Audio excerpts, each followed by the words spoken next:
And my grandma's helped immensely with this.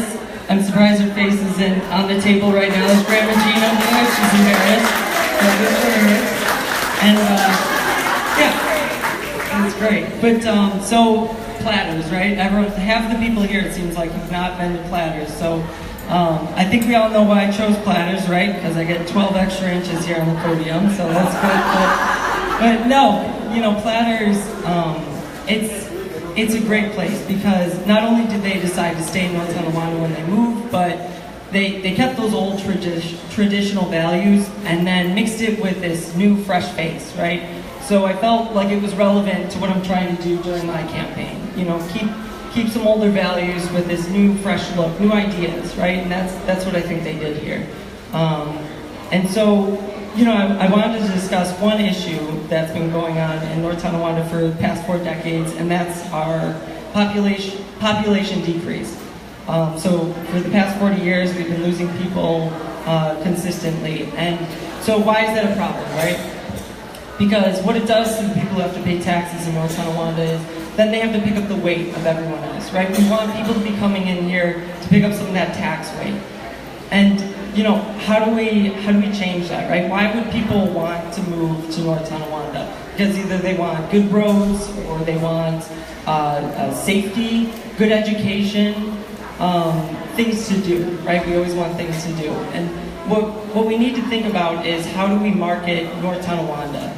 You know, how do we make it a landmark just like Platters? And so I don't know how many people saw something that I had thought up here. Actually, I did this board here. It's kind of a big picture of North Tonawanda, right? And I like to call it Connect NT. It's the idea to make our city walkable, right? How are we going to brand North Tonawanda? And this could possibly be a way. And you know, criticism I totally accept. So if anyone wants to say anything about it, you can send me an anonymous email. But the idea is, we have some existing bike paths, walkable paths and such, but we want to think about how do we like connect them as a whole. You know, what we call it in urban planning is complete streets. You know, how do you incorporate automobiles, bicycles, pedestrians to safely get around town and efficiently? So it's a small concept for kind of like the big picture of North Tonawanda. And if you look at it, you start to see we connect a lot of paths. And we create major roads like Payne and Oliver and Nash, something that people can share with automobiles and get across town. Because I don't know about you, but it takes me 20 minutes to get through town sometimes. But what it does a few different things. It's not just about getting around, it's much more than that. So not only does it create less automobile traffic if people are going to bike around, so that's less wear and tear on our roads that everyone keeps talking about, right? And that's less maintenance, so it lowers taxes. It's a healthy environment as well. People are biking around.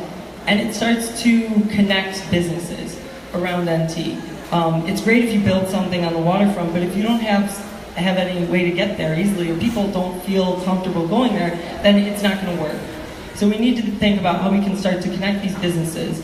And then a phase 2 of that, if we did have these sort of paths, is see where people start to frequent, right? Where are they going? And then it activates areas of high frequency of people, and it's kind of, you know, and then we can think about more development that goes along the way. So my idea is that something like this can be a landmark, a marketing tool for North Tonawanda, and there's grants to go after. It's not going to come out of tax, you know, it can come out of taxpayers' money, but there's a lot of grant opportunities with this sort of thing. So it's relatively inexpensive to solve a lot of problems.